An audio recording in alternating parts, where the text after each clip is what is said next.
Welcome back, everyone. So we stopped in ranges and predefined list of responses. Responses to some questions fall within a predictable range or list.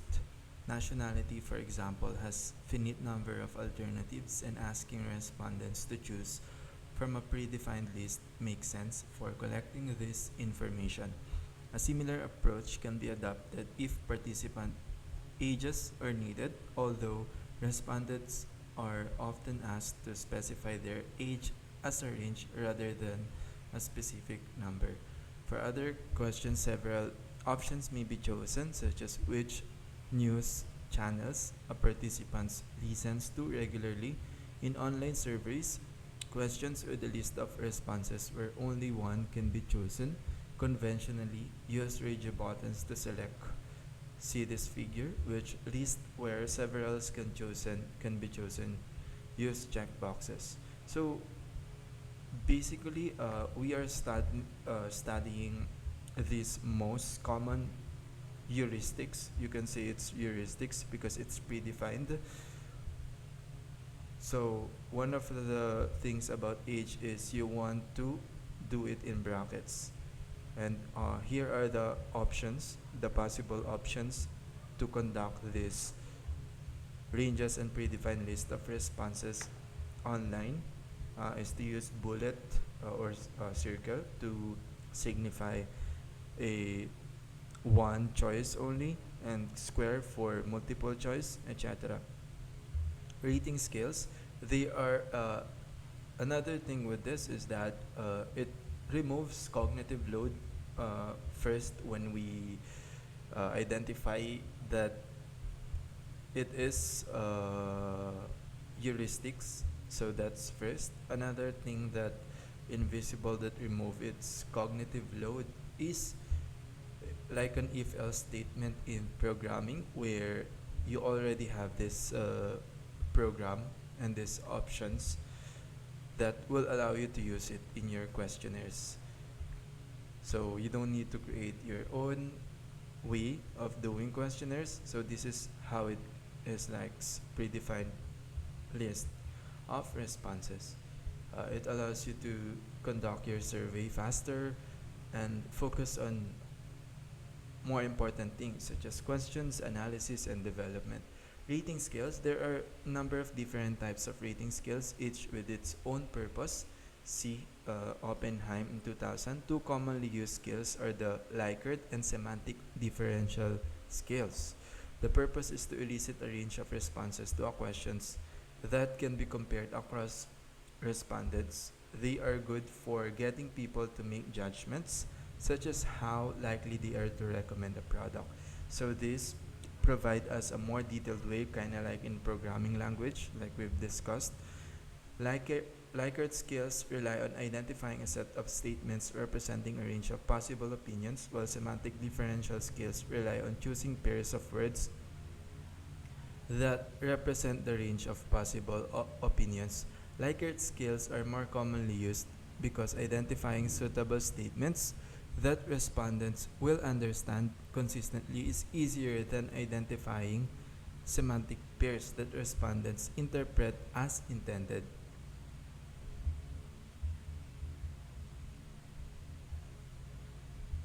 So, Likert skills provide a range of possible opinions, but in a different visuals.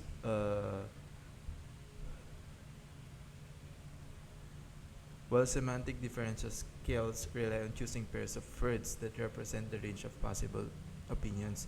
Likert skills are more commonly used because identifying suitable statements that respondents will understand consistently is easier than identifying semantic pairs that respondent interpret as intended. So Likert scales provide us an easier way to identify what the respondents really talking about. Likert scales are used for measuring opinions, attitudes, and beliefs, and consequently, they are widely used for evaluating user satisfaction with products. For example, users' opinions about The use of color in an interface could be evaluated with a Likert scale using a range of numbers, as in question 1 here, or with words as in question 2. So, Likert scale can uh, have words or number interface as their uh, choices. So here is an example. So in both cases, respondents would be asked to tick one of the boxes, numbers or paces. Designing a Likert scale involve the following steps: gather a proof of short statements about the subject to be investigated. Example are: this control panel is clear and the procedure for checking credit rating is too complex. A brainstorming session with peers is a good way to identify key aspects to be investigated. Again, we're focusing on key aspects in these questions. So we're trying to find that one thing that we want to emphasize. So the prioritization, being clear on one point. So those are the principles that still apply here. Decide on the scale. There are three main issues to be addressed here. How many points does the scale need? Should the scale be discrete or continuous? How can the scale be represented? See box 8.3. What scale to use for more on this? Select items for the final questionnaire and reword as necessary to make them clear. So again, the order of things is important and rewording is also important to avoid this negative phrase.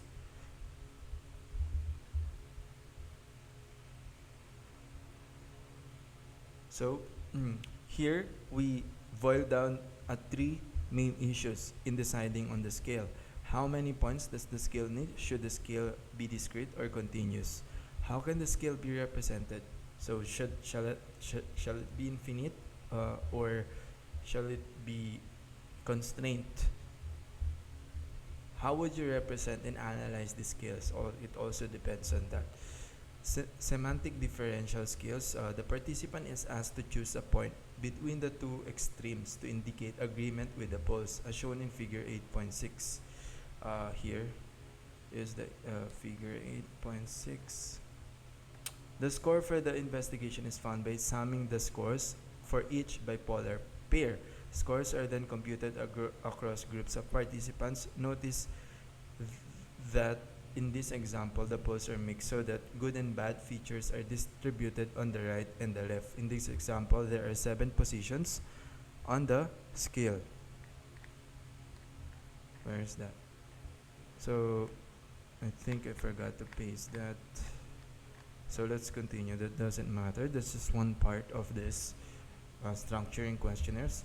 So here an example, a questionnaire with poorly designed features. Comment: some of the features that could be improved upon are as follows. Question 2 requests an exact age. Many people prefer not to give this information and would rather position themselves within a range.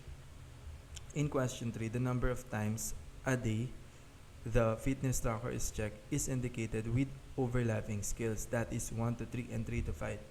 How would someone answer if they check it 3 times a day? So here there's an overlap.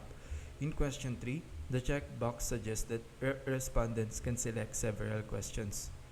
Here, it allows the respondent to choose several questions because it's in the box instead of circle. For questions 4, the questionnaire doesn't provide an other option. Here, there's no other option. So there is no way for us to fix in case there's special cases. So it's like an algorithm design. You would want to provide a special case. So you test the algorithm first, or these questions, and then allow a special case in case there may be any suggestions. The final question 5 is open-ended but is also rather vague. This is likely to result in a number of disparate responses. A better open-ended questions might be: what actions, if any, do you like in response to the fitness tracker's measurements? Alternatively, this question could be used with the Likert scale from not useful to very useful. So you can implement this to a Likert scale, because it could be a lot of cognitive load to ask how useful, because remember, different words means different to different people.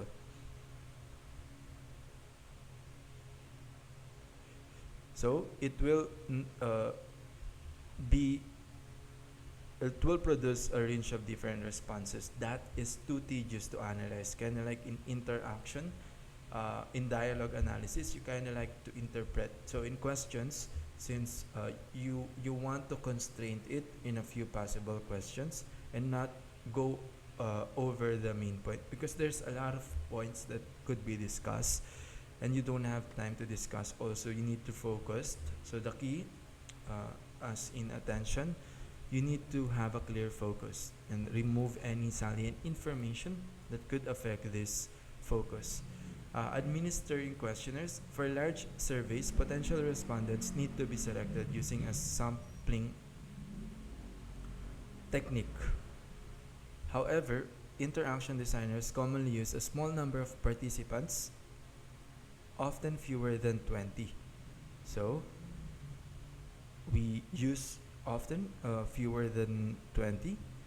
For larger surveys, potential respondents need to be selected using a sampling technique. So the sampling technique, which we discussed in the previous video. Complete rates of 100% are often achieved with this small samples, but with larger or more remote populations, ensuring that surveys are returned is a well-known problem. A 40% return is generally acceptable for many surveys, but much lower rates are common. Depending on the audience, incentives may be needed to secure a reasonable return rate. See Section 8.2.3, Relationship with Participants. Occasionally, short questionnaires are sent with the body of an email. For example, the participant population is not able to access the online survey systems. Other media can also be used to deliver questionnaires. So, an email could be used if an online survey could not be accessed because the participant is not that tech savvy. Other media can also be used to deliver questionnaires. For example, Said in 2021 designed and deployed a questionnaire relating to a VR game with the VR environment itself, resulting in a combination of digital and physical VR interaction being needed to complete it.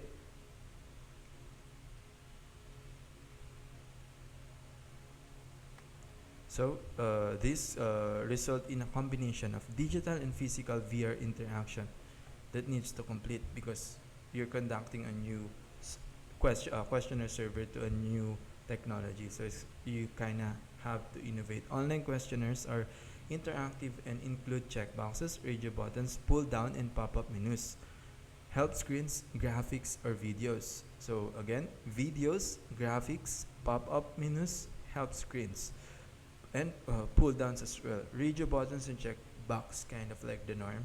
They can also provide immediate data validation. For example, the entry must be a number between 1 and 20 and automatically skip questions that are irrelevant to some respondents, such as questions aimed only at teenagers. So these are the little things that need to be programmed in your questionnaire that could also take time. So this program, aside from your analysis and development, takes a lot of time. That's why you want to constrain your questions. So here, other advantage of online questionnaire include faster response rates and automatic transfer of responses into a database. So the online questionnaires automatically transfer it to database for analysis, unlike a paper-based questionnaire.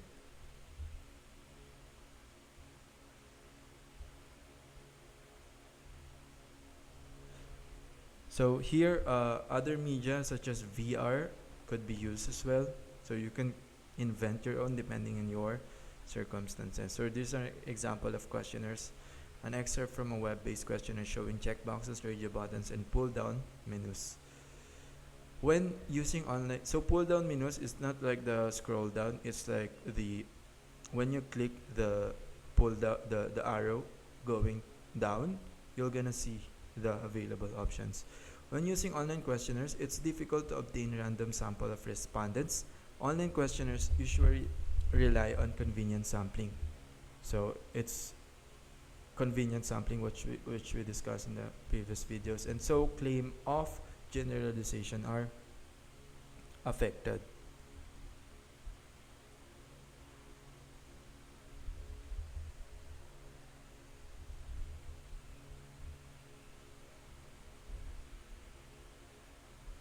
So claims of generalization are affected for online questionnaires. So deploying an online questionnaire involves the following steps.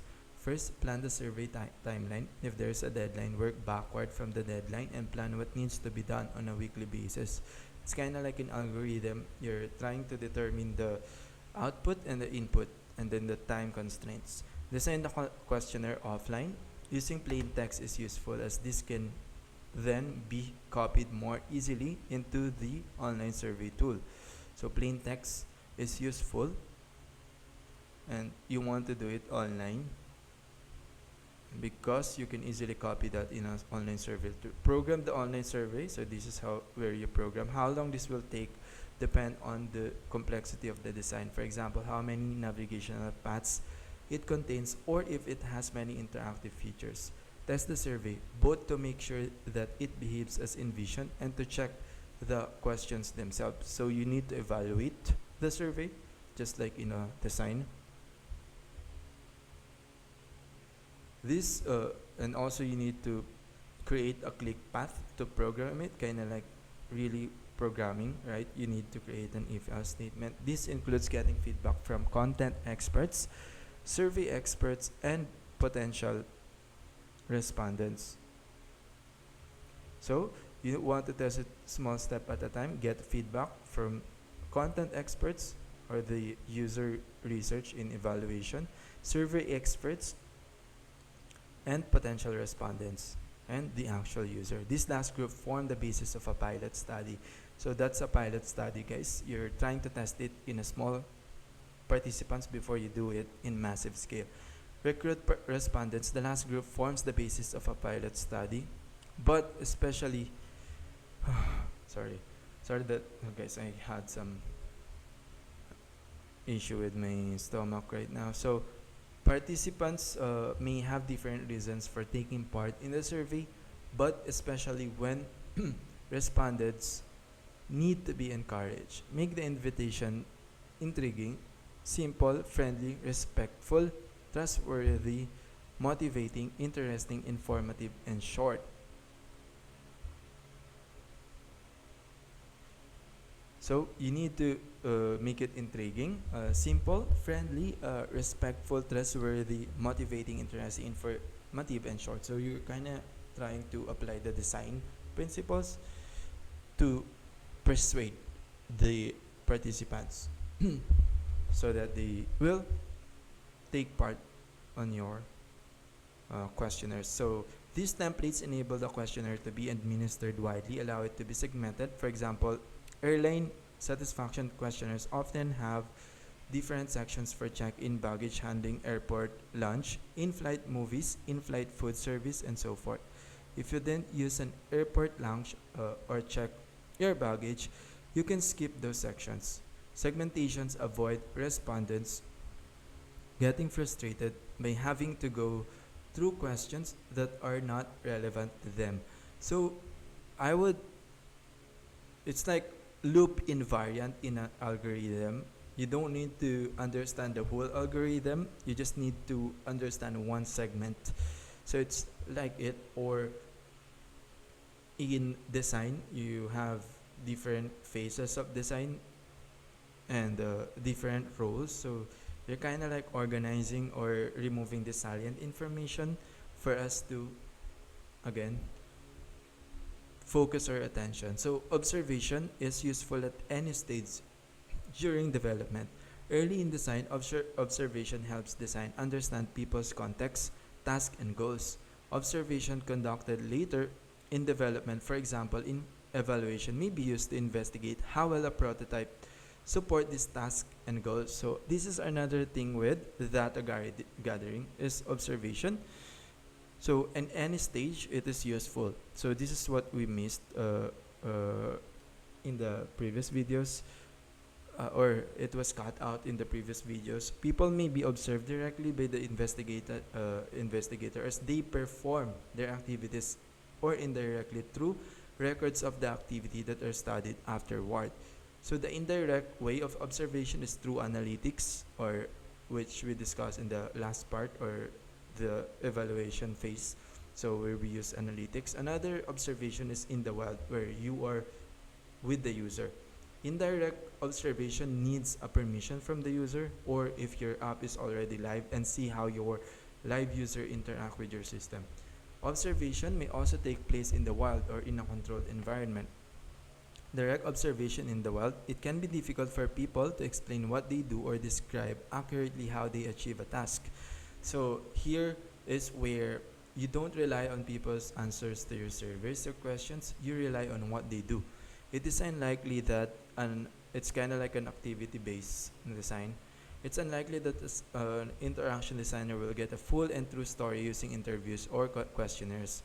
Observations in the wild can help in details about how people behave and use technology, and nuances that are not erased from other forms of investigation. Understanding the context provides important information about why activities happen the way they do.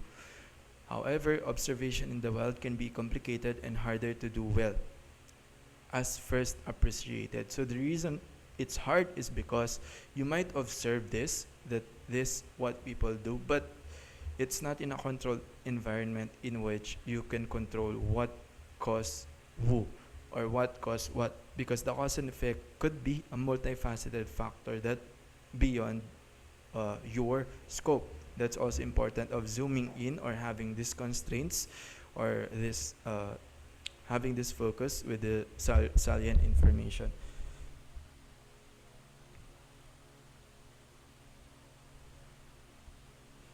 Observation can also result in a lot of data, some of which may be tedious to analyze and not very relevant. So data, kind of like in object or algorithms. So there's a different way to structure the data. So in this environment, you are beholden, or you are not restricting the data, which could affect the entire algorithm, because how fast the algorithm, the cause and effect depends on the data structures, right? So the time complexity, how would it execute, is also depend on that. So it's kind of like that. So structuring frameworks for observation in the wild, all data gathering should have clearly stated goal, but it is particularly important to have a focus for an observation session, because there is always so much going on. So here, the focus is important because of a lot of data. Kind of like dealing with a non-relational database, where you need to really know what's your goal, or you need to really have a focused algorithm, because it's easy for you to be distracted with this data. And also, it's also time consuming to do this compared to structured data, because the attention could be, our memory is limited, like 7 plus or minus. So our attention could easily be wrecked. And unfortunately, this environment is not for everyone because of that. So on the other hand, it also important to be prepared to change the plan if circumstances change. In observation, there is a careful balance between being guided by goals and being open to modifying, shaping, or refocusing the study as more is learned about the situation. So it's kind of like in zooming in and out, or in design principles, where we ask for why to zoom out, and then how to zoom in to get deeper. It's also how we do it here, or it's kind of like in qualitative, where we're open for inductive information, which is new information could be emerged, but at the same time, we're also categorizing things. We're also been focusing. So we need to achieve this balance, and this takes experience and time to master. During an observation, events can be complex and rapidly changing. There's a lot for observers to think about. So many experts have a framework to structure and focus their observation.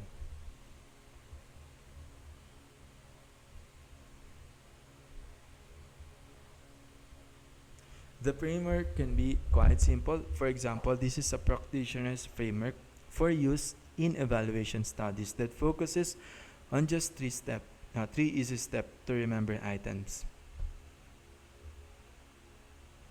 First, the person who is using the technology at any particular time, the place, where are they using it, the thing, what are they doing with it. So this is the most useful, guys. So these are the categorization that proves to be useful in observation or in this complex uh, data. Experienced observers may prefer a more detailed framework such as the following by McCartin in 2016, which encourages them to pay greater attention if the context of to the context of the activity. Space, what is the physical space like and how is it laid out? Actors, what are the names and relevant details of the people involved? Activities, what are the actors doing and why? Objects, what physical objects are present, such as furniture? Acts, what are specific individual actions? Events, is what you observed part of special event? Time, what is the sequence of events? What are the actors trying to accomplish? That's goals. Feelings, what is the mood of the group and of individual? So activity, find a small group. Sorry, it's kind of like who are using any kind of technology, for example, smartphones, household appliance, or computer games, and try to answer the question, what are these people doing? What for 3 to 5 members, and write down what you observed. When finished, note how it felt to be doing this, and any reactions in the group of people observed. If you were to observe the group again, what would you do differently? Observe this group again for about 10 minutes using the detailed framework given earlier. So it's kind of like this observation, kind of like going wide again, because you're allowed for unstructured data or new information to be around. But you have to be careful because remember, our environment changes us, so our focus and information about us would change as well. So there's a advantage of being constrained, and there's advantage of not being too constrained because you're allowed for new information to arise. But there's a balance. What problems did this exercise highlight? Was it hard to watch everything and remember what happened? How did the people being watched feel? Did they know they were being watched? Perhaps some of them objected and walked away. If you didn't tell them that they were being watched, should you have? The initial goal of the observation, that is to find out what the people are doing, was vague, and chances are that it was quite a frustrating experience, not knowing what are significant and what could be ignored. So it's frustrating if we do not know our goals, just like in a messy room or in a messy house, we don't have like a clear goals. It's very frustrating. The questions used to guide observation need to be more focused. For example, you might ask the following: what are the people doing with the technology? Is everyone in the group using it? Are they looking pleased, frustrated, serious, happy? Does the technology appear to be central to their activity? Ideally, you will have felt more confident this second time, partly because it is the second time doing some observation, and partly because the framework provided a structure for what to observe. Degree of participation: an observer who adopts an approach right at the outside end of the spectrum is called a passive observer, and they will not take any part in the study environment at all. It is difficult to be a truly passive observer in the wild simply because it's not possible to avoid interacting with people and their activities. Passive observation is more appropriate in lab studies. So when it comes to the degree of participation, a passive observation is more appropriate in lab studies because it's really hard to be passive in wild, because again we are highly affected by our environment. An observer who adopts an approach at the insider end of the spectrum is called a participant observer. So if you are if you're an outsider of that participant, basically that's a different type of opinion that would produce, which called the passive observer opinions. An observer inside is called the participant of observer, also a different opinion because you're in different place. This means that the attempt at various levels depending on the type of study to become a member of the group being studied. This can be a difficult to play since being an observer also requires a certain level of detachment, while being a participant assumes closer engagement. As participant observer, it is important to keep the two roles separate so that observation notes are objective while participation is also maintained. It may not be possible to take a full participant observer approach for a range of reasons. For example, the observer may not be skilled enough in the task at hand. The organization or group may not be prepared for an outsider to take part in their activities, or the time scale may not provide sufficient opportunity to become familiar with the task to participate fully. So it could not.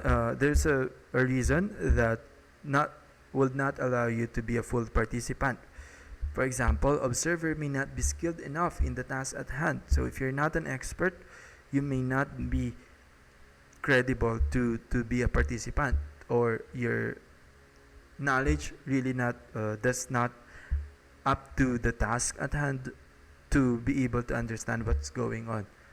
The organization or group may not be prepared for an outsider to take part in their activities for security reasons, or the time scale may not provide sufficient opportunity to become familiar enough with the task to participate fully.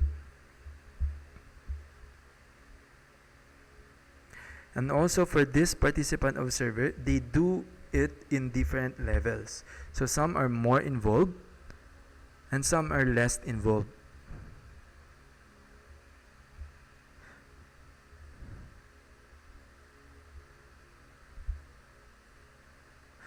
Also, as a participant as well of this observation, you also need to have an objective view.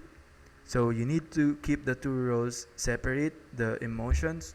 So you really need to not be carried away by emotions, but be able to discern what's really happening inside if you are a participant related to your goal, because you don't want to produce a subjective summary or report that only only produce or is related to your bias beliefs.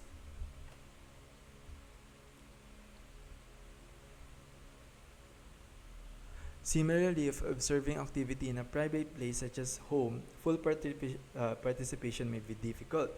Chandrika in 2013 overcome this issue in their study of in-car conversation between parents and children by traveling with the families initially for a week and then asking family members to video relevant episodes of activity when they weren't there.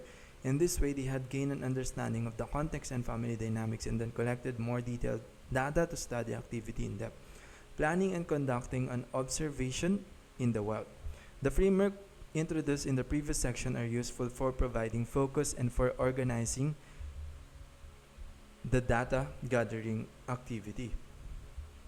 Other decisions include the level of participation to adopt, how to capture the data, how to gain acceptance in the group being studied, how to handle sensitive issues such as cultural differences or access to private spaces, and how to gain different perspectives from different people, activities, and roles. One way to achieve different perspectives is to work as a team. This can have several benefits.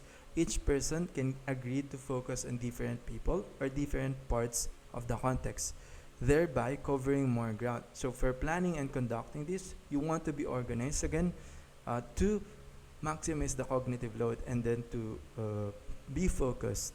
So you want to divide it. Observation and reflection can be interwoven more easily when there is more than one observer. So if there's one or more observer, the observation and reflection could achieve better triangulation. More reliable data is likely to be generated because observations can be compared. Results will reflect different perspective and hence support triangulation.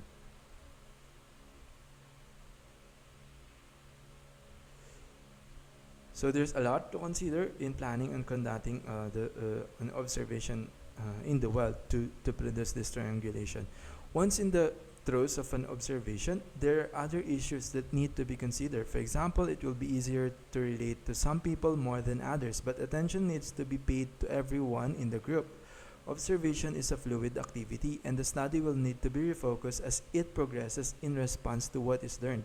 Having observed for a while interesting phenomena that seem relevant will start to emerge. Gradually, ideas will sharpen into questions that guide further observation. Observing is also an intense and tiring activity, but checking notes and reviewing observations regularly at the end of the day allow the separation of personal opinion from observation and the identification of issues for further investigations. If this is not done, then the valuable information may be lost as the next day's event override the previous day's findings. So you're kind of like using your reflection thinking here to evaluate what's really has been observed. It's not like you just observe it, or in like reading, it's not enough for you to read it or to understand it. You also need to explain it and to write it or to reflect on it to be able to really have this objective opinion about the topic. Observing is also writing a diary or public blog is one way of achieving this. Any artifacts that are collected or copied, such as minutes of meeting or discussion items, can be annotated describing how they are used during the observed activity. Where an observation lasts several days or weeks, time can be taken out of each day to go through notes and other records. Checking observation and interpretation with an informant or members of the participant group for accuracy is good practice and is sometimes referred to as member checking. This is commonly done via the retrospective interviews, that is, interviews that reflect on an activity in the recent past, or via summaries of observation in a team meeting. Dilemma: when to stop observing.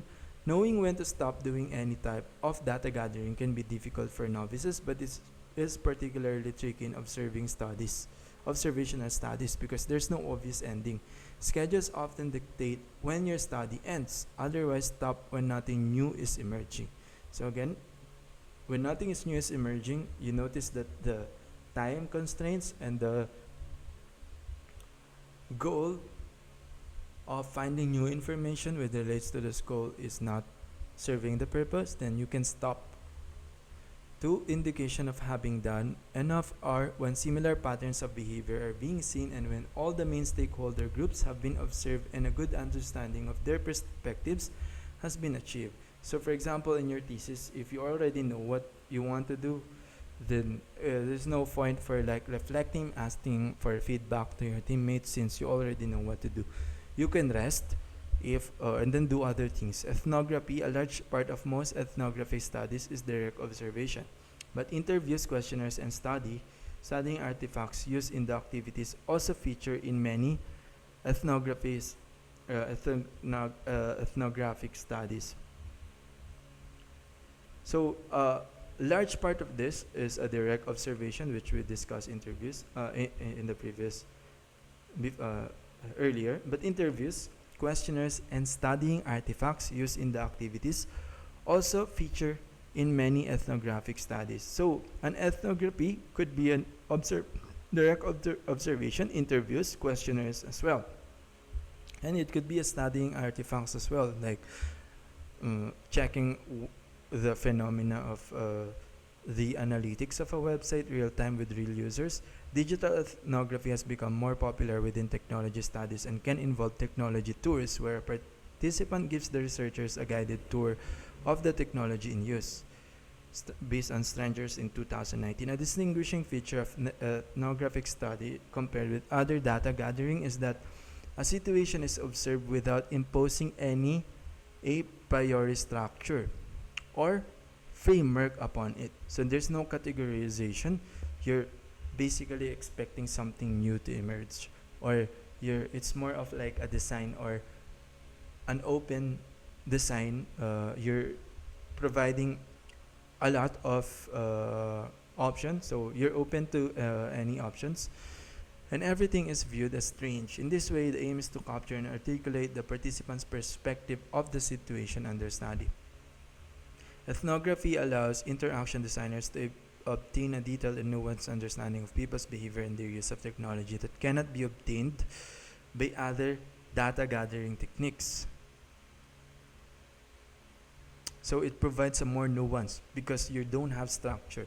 So you're basically, but it also more mentally, or requires more energy than direct observation. While there has been much discussion of how big data can be addressed many design issues, big data is likely the most powerful when combined with ethnography to explain how and why people do what they do. So for this large of data, when combined with this focus and then allowing yourself to emerge new discoveries, it is a powerful tool. So this is how you discover new things. The observation ethnographic study adopts a participant observer insider role as much as possible. So a participant observer insider role as much as possible. So you're trying to be inside and then allow yourself to produce new information. Ethnographic, so it will make you as creative as possible. I would say ethnography data is based on what is available, what is ordinary, what it's is that people do, say, and how they work.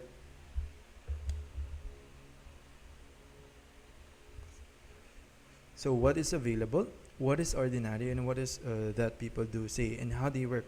The data collected therefore has many forms: documents, notes taken by observers, photos, and room layout sketches. So the data collected would be in a lot of unstructured, like non-relational database. Documents, notes taken by the observers, photos, and room layout sketches, different kind of artifacts that produce a more triangulation. Notes may include snippets of conversations and descriptions of rooms, meetings, what someone did, or how people reacted to a situation. Data gathering is opportunistic, and observers make the most opportunities as they present themselves. Interesting phenomena often do not reveal themselves immediately, but only later. So it's important to gather as much as possible within the framework of observation. Initially, spend time getting to know people in the participant group and bonding with them. Participants need to understand why the observers are there, what they hope to achieve, and how long they plan to be around. Going to lunch with them, buying coffee, and offering small gifts, for example, cookies, can greatly help this socialization process. So these cookies and great small gifts, I mean, it also it's help in socialization and also in politics. People immediately like you, especially if you read fiction and you know about it and what they like, and providing that small gift of token such as food, and then bringing closer together by that small gifts such as eating, right, or playing basketball. Those are the things that actually how you network, how do you build relationships. Moreover, key information may be revealed during one of these information and informal interactions. It is important to show interest in the stories, gripes, and explanations that are provided, and to be prepared to step back if a participant's phone rings or someone else enters the workspace. So you want to be interested in stories, gripes, and explanations that are provided, and to be prepared to step back if a participant's phone rings or someone else enters the workspace. A good tactic is to explain one of the participants during a quiet moment what you think is happening, and then let them correct any misunderstandings. However, asking too many questions, taking photos of everything, showing off your knowledge, and getting in their way can be very off-putting. Recording conversations and taking photos of people doing things during the first session may not be a good idea, as participants may feel nervous or self-conscious. Listening and watching while sitting on the sidelines and occasionally asking questions is a better approach.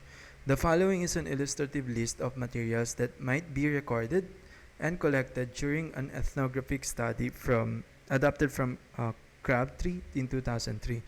Activity or job description, rules and procedures, and so on that govern particular activities, descriptions of activities observed, recordings of the talk taking place between parties involved in observed activities, informal interviews with participants explaining the detail of observed activities, diagrams of the physical layout including the position of artifacts, photographs of artifacts, documents, diagram forms, computers, and so on used in the course of observed activities, videos of artifacts used in the course of observed activities, Description of artifacts used in the course of workflow diagram showing the sequential order of tasks involved in observed activities. Process map showing connection between activities. Where the activity takes place virtually, the ethnographic research can observe the activity online. Where activity takes place across both physical and online worlds, this requires combined approach. So if it's a hybrid, you need to observe it in hybrid as well. If it's online, then you can observe it online. This practice has various names: online ethnography, virtual ethnography, netnography, mobile ethnography, and digital ethnography. Whether online or offline techniques are used, or a combination of both, depends on the community or activity being studied. Since participant observation is a hallmark of ethnography, it is not surprising that ethnography is increasingly used to understand people's behavior in online social spaces, both for its own sake and to inform the design of the technology that support interactions online. So since participation is hallmark, it's not surprising that ethnography is increasingly used to understand people's behaviors in online social spaces, both for its own sake and to inform the design of the technology that support interaction online. So for social media, it's so useful now. So they're analyzing their conversation real time, especially for Teams, Facebook. So this is how they inform their design to optimize this interaction. Why is it necessary to distinguish between online and face-to-face ethnography? It is important because interaction online is different from interaction in person, just like we've discussed in the previous video. For example, communication in person is richer through gesture, facial expression, tone of voice, and so on than online communication, and participants may feel that anonymity is more easily achieved when communicating online. This makes characteristic of the communication different, including how ethnographers behave and how they report their findings. Ethical issues need to be considered for any research involving humans and living organisms, but when working online, it can easily to forget that people exist behind the textual comments and avatars being analyzed. It is therefore important to listen carefully, reflect, and remember ethical practices. So no matter how you want to separate online, to make online and physical the same, they are not. Unfortunately, they are not. At the same time, as long as there's also an ethical issue where people or researcher thought as their participants as like an avatar. Remember that people behind this are actually real people that you could sell your product. Direct observation in controlled environments. So these are direct observation. In indirect observation, that includes ethnography. For direct observation, is in a controlled environment is more formal than observation in the wild. So it's good idea to prepare a script to guide how the participants will be greeted, be told about the goals of the study and how long it will last, and have their rights explained. Using a script ensures that each participant is treated in the same way, which brings more credibility to the results. So it brings more credibility because you have a real cause and effect. You have a one standard script for every participant.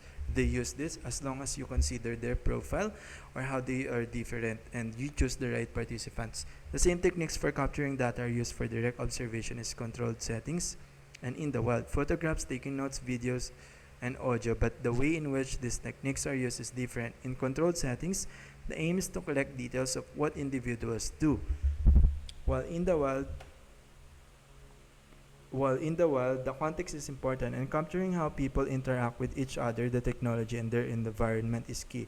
Because detail is important in controlled setting, the arrangement of equipment relative to the participant will be different.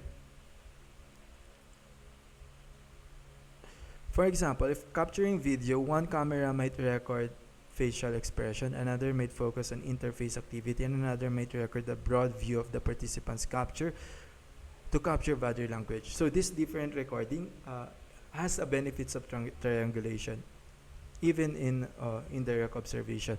The stream of data from the cameras can be fed into a video editing and analysis suite where it is coordinated and timestamped, annotated, and partially edited. So remember, this is also how networks work. You have different perspective in different layers of networks. That's what makes networks or these things complicated, or the world as a whole. The think aloud technique, one of the problems with observation is that the observer doesn't know what users are thinking, and can only guess from what they see. So because you're studying this activity based, or what they are doing instead of what they will answer on your questions, you need to ask to make them talk while they're doing what they're doing. Observation in the wild should not be intrusive, as this will disturb the context of the study is trying to capture, which limits what questions can be asked of the participant. However, in a controlled environment, the observer can be a little more intrusive.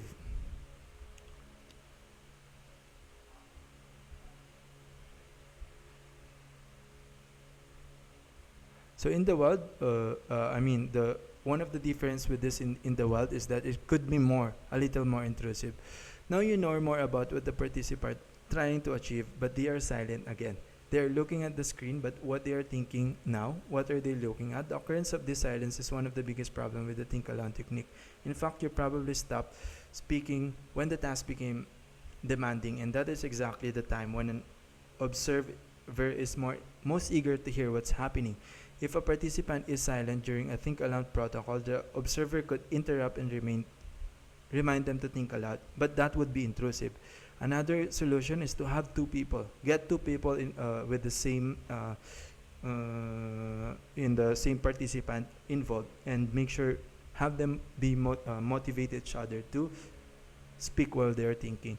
Indirect observation, tracking users' activity. So it's kind of like in the analytics part in the last chapter. So sometimes direct observation is not possible because it's too intrusive.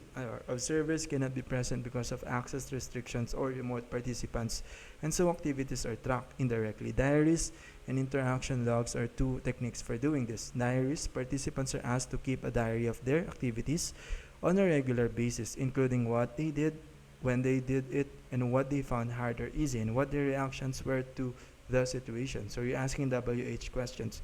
Diaries are useful when participants are scattered or unreachable in person. For example, in a hospital intensive care ward, the activity is private, such as in the home, or the study relates to feelings, for instance, emotions or motivations. For example, Caroline in 2022 used paper diaries to capture self-care practice for 7 adults living with HIV over a 12-month period. Their findings highlight how the mundane practice of self-care contribute to a whole-person view on caring and may also empower patient-involved care. They also report on how the routine of completing a paper diary became part of participant self-care. Diaries have several advantages. They do not take up much researchers' time to collect data. They do not necessarily require special equipment or expertise, and they are suitable for long-term studies. In addition,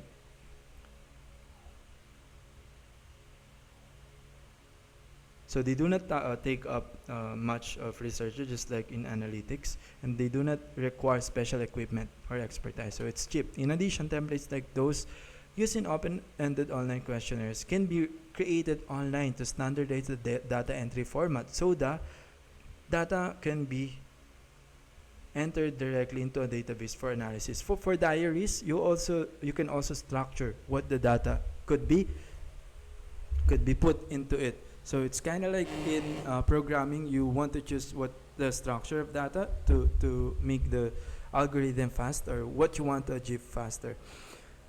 However, diary studies rely on participants remembering to complete them at the assigned time and as instructed, so incentives and reminder alerts may be needed, and the process has to be straightforward. Another problem is that the participants' memories of events may be exaggerated, or detail is forgotten. For example, they may remember them as better or worse than they really were, or taking more or less time than they actually did take.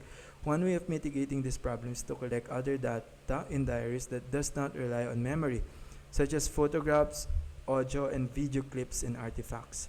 So you're externalizing the cognition, which is what this technology does. The experience sampling method, ESM, is similar to diary, that it relies on participants recording information about their everyday activities. However, it differs from more traditional diary studies because participants are prompted at random times via email, text, message, or similar means to answer specific questions about their context, feeling, and actions. Interaction logs, web analytics, and data scraping. Interaction logging uses software to record people's activity in a log that can be examined later. A variety of actions may be recorded, such as key presses and mouse or other device movements, time spent playing a game, time spent looking at help system, and device location. So this indirect also provide more this direct and fact-based details such as mouse. It's kind of like how computer operates, like 1-0. Key advantage of logging activity are that it is unobtrusive, provides system performance is not affected, and large volumes of data can be logged automatically. Visualization tools are therefore helpful for exploring and analyzing this data quantitatively and qualitatively. Algorithmic and statistical methods may also be used. So you can also use algorithms depending on your goals. Examining the trail of activity that people leave behind when they are active on websites, Twitter, or Facebook is also a form of indirect observation. You can see an example of this by looking at the Twitter feed to which you have access, for example, that of a friend, president, prime minister, or some other leader. So it's kind of like in lifestyle career plan where you try to search people's LinkedIn and try to conduct an observation based on that. So you're determining the truth on what career path do you want, right? Based on the related career path you have seen in LinkedIn. These threads allow examination of discussion threads on a particular topic such as climate change or reactions to comments made by a public figure to a topic that is trending today. If there are just a few posts, then it is easy to see what is going on, but often the most interesting posts are those that generate a lot of comments.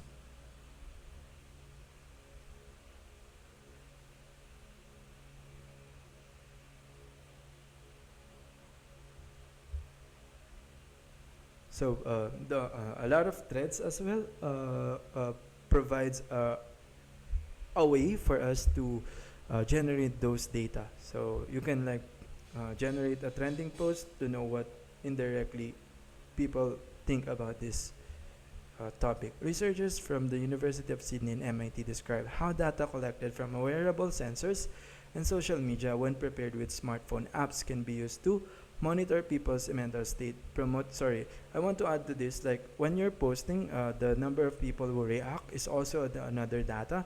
So when people are doing a questionnaire or a poll in Facebook, that's also another way to conduct this indirect observation. Researchers from the University of Sydney and MIT describe how data collected from wearable sensors and social media when paired with smartphone apps can be used to monitor people's mental state, promote intervention, and prompt changes in behavior, based in Calvo in 2016. So, a research in MIT shows how wearable sensors and social media, when paired with smartphone, can be used to monitor people's mental state and promote intervention in case they are too caught up in their social media use. Data from online forums provided input for researchers to design technology to support people with conditions that do not have visible symptoms but that impact their performance at work, such as severe migraines and fibromyalgia. So this data as well can be used to help people design technology for researchers to provide a better technology, or like the data in Reddit, just like how ChatGPT like research things online, whether it's Reddit, Facebook, or in any websites, and then provide the right answers to you. Putting the techniques to work, the techniques introduced here may be used on their own, but it's more likely that they will be combined for any project and may be adapted. Combining data gathering techniques into a single data gathering program is common practice. For example, when collecting case study data, the benefit of doing is to provide multiple perspectives to achieve triangulation, but also to provide data about different aspects of the activity or context understanding. So just like a different way to record things, photos, recording, conversation, you also need to combine this to provide this more triangulation. But it also depends on your goal, the time efficiency or constraints of your project. So the focus of the study, what kind of data will support these are the criteria you would ask. The focus of the study, what kind of data will support the focus and the goal of the study. This will be influenced by the interaction design activity and the level of maturity of the design, the participants' involvement, characteristics of the participant group, including their location and whether the data will be collected remotely. The nature of the technique. Does the technique require specialist equipment or training? And do the investigators have the appropriate knowledge and experience? Available resources, expertise, participants, tools, support, time, and money. Robert Yin in 2013, who has written extensively about case study methodology, identified these data collection sources, documentation, archival records, interviews, direct observations, participant observation, and physical artifacts. He points out that case studies are particularly suited to answering how and why questions, such as how did they use the new trial finding app when hiking in the Alps, and why did they use that app rather than other one. Case studies are good for integrating multiple perspectives, for example, studying new technology in the wild and for giving meaning to first impressions. The data gathering process tends to be intensive, concurrent, interactive, and iterative. Adapting techniques for different participants. I think it's a novel. So there. So there's another one, a case study, but you can just add that on the available data gathering techniques. So adapting techniques for different participants. Technology developers need to adapt data gathering techniques to suit the participants with whom they work and the context of the study. For example, children think and react to situation differently than adults. So child-friendly methods are needed to make them feel ease during data gathering. For example, Cynthia in 2020 created a visual Likert scale in their work with 7 to 11-year-olds. For very young children of pre-reading or early reading age, data gathering sessions need to rely on images, play, and joint activities rather than written instructions or questionnaires. Similarly, Lucy in 2021 adopted the standard focus group structure to work with children by basing the discussion on would you rather questions. Lorian report a study with people with intellectual disabilities where they involve caregivers who know each participant well and could appropriately make the researcher questions more concrete. This made it more understandable,